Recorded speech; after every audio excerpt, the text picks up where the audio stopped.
Nurse बहू। सुषमा की बहू विनीता एक हॉस्पिटल में नर्स थी, लेकिन उसे डॉक्टर से भी ज्यादा नॉलेज थी। हॉस्पिटल में सब विनीता की तारीफ किया करते थे।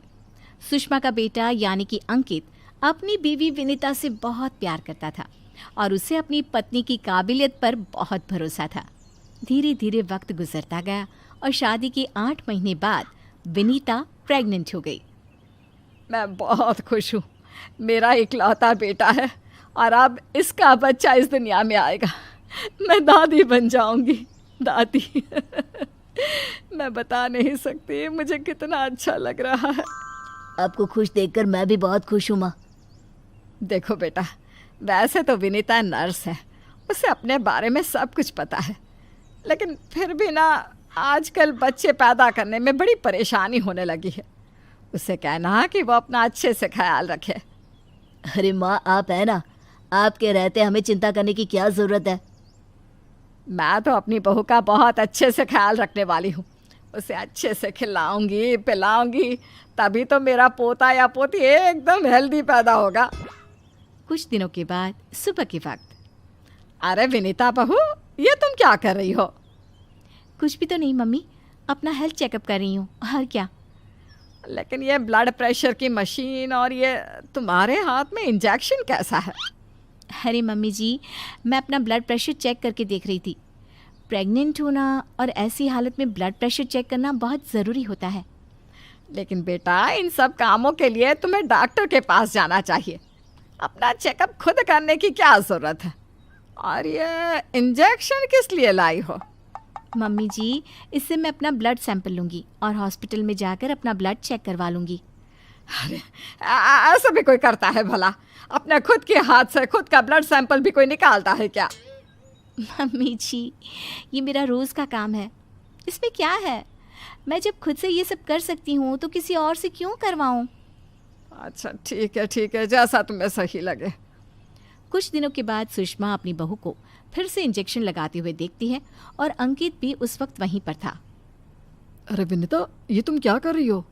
तुम प्रेग्नेंट हो, इस तरह खुद को इंजेक्शन लगाने की क्या ज़रूरत है? अब तू ही समझा बेटा। पिछली बार भी अपना ब्लड सैंपल खुद ही कलेक्ट कर रही थी, तब भी मैंने इसे समझाने की कोशिश की थी, लेकिन ये तो मेरी बात सुनती ही नहीं। अरे मम्मी जी, मैंने पहले भी कहा था ना, बड़े हॉस्पिटल में नर्स हूँ मैं, और क्या करना है क्या नहीं मुझे अच्छी तरह पता है। हाँ, लेकिन तुम खुद को इंजेक्शन क्यों लगा रही हो? अरे इंजेक्शन नहीं है, प्रेगनेंसी में कुछ वैक्सीन लगवाने होते हैं, बस वही लगा रही हूँ, और क्या। और फिर एक दिन रात को अचानक विनीता की तबीयत खराब हो जाती है। क्या हुआ विनीता? तुम ठीक तो हो? तुम तो खुद अपना इतना ख्याल रखती हो, तुम्हारी तबीयत कैसे बिगड़ गई? पता नहीं अंकित, ऐसा लग रहा है कि वीकनेस हो रही है, बहुत कमज़ोर सा महसूस कर रही हूँ पिछले कुछ दिनों से। तुमने तो अपना ब्लड सैंपल दिया था ना हॉस्पिटल में, उसकी रिपोर्ट आई या नहीं? कल सुबह ही आ जाएगी, तब सब कुछ पता चल जाएगा। अगले दिन सुबह के वक्त। विनीता, तुम्हारी ब्लड रिपोर्ट तो आ चुकी है। तुम्हारी बॉडी में तो आयरन की बहुत कमी है, देखो तो ज़रा। अरे हाँ, इसके हिसाब से तो मुझे ब्लड चढ़ाना चाहिए, वरना डिलीवरी के वक्त बच्चे को प्रॉब्लम हो सकती है। मैं एक काम करती हूँ, ब्लड चढ़वा लेती हूँ। ऐसा कैसे ब्लड चढ़वा लेती हूँ? पहले डॉक्टर से जाकर पता करो और हॉस्पिटल में जाकर ब्लड चढ़वाओ। ये सब काम बिना किसी डॉक्टर की सलाह के नहीं करना चाहिए। मम्मी जी, आप फिर से शुरू हो गई ना। क्या करना है क्या नहीं मैं अच्छे से जानती हूँ, मैं खुद कर लूँगी। और विनीता हॉस्पिटल से ब्लड की बोतल का इंतज़ाम करती है और खुद अपने ही हाथों से खुद को घर में रहकर ब्लड चढ़ा लेती है। अगले दिन। विनीता, अब तुम्हारी तबीयत कैसी है?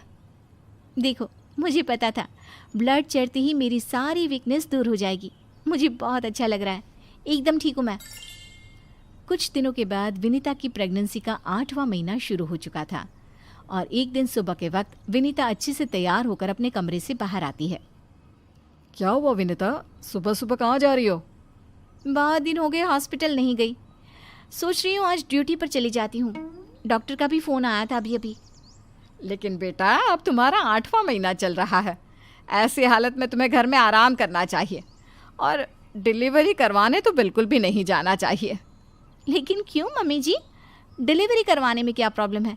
ये तो मेरा जॉब है और हॉस्पिटल में दिन रात यही तो करवाती थी। आपने कहा कुछ दिन काम पर मत जाओ, इसलिए नहीं गई। हाँ मम्मी, वैसे विनीता ठीक ही तो कह रही है, उसका रोज़ का काम है ना ये। तुम आजकल के बच्चे ना कुछ नहीं समझते।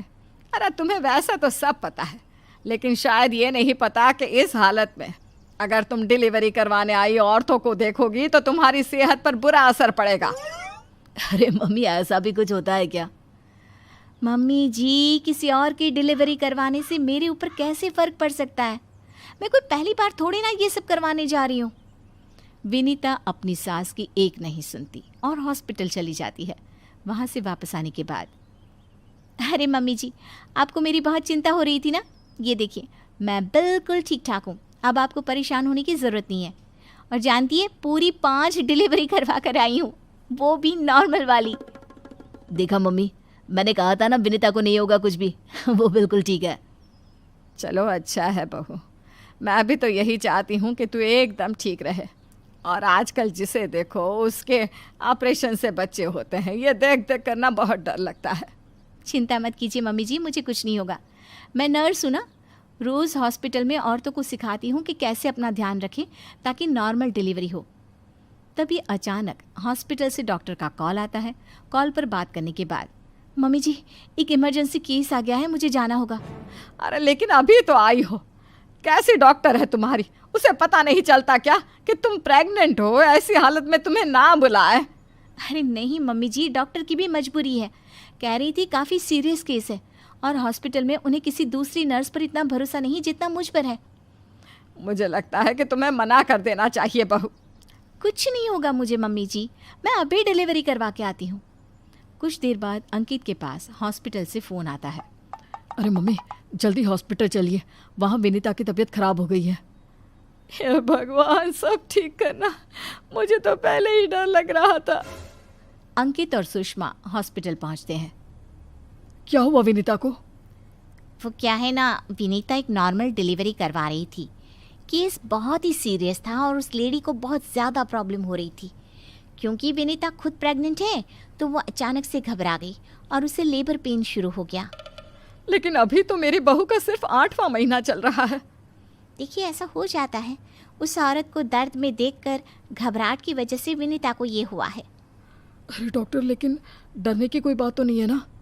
नहीं नहीं, ऐसा कुछ नहीं, हमने उसे एडमिट कर लिया है। तभी सब देखते हैं कि विनीता अपने हाथ में एक छोटे से बच्चे को लिए बाहर आती है।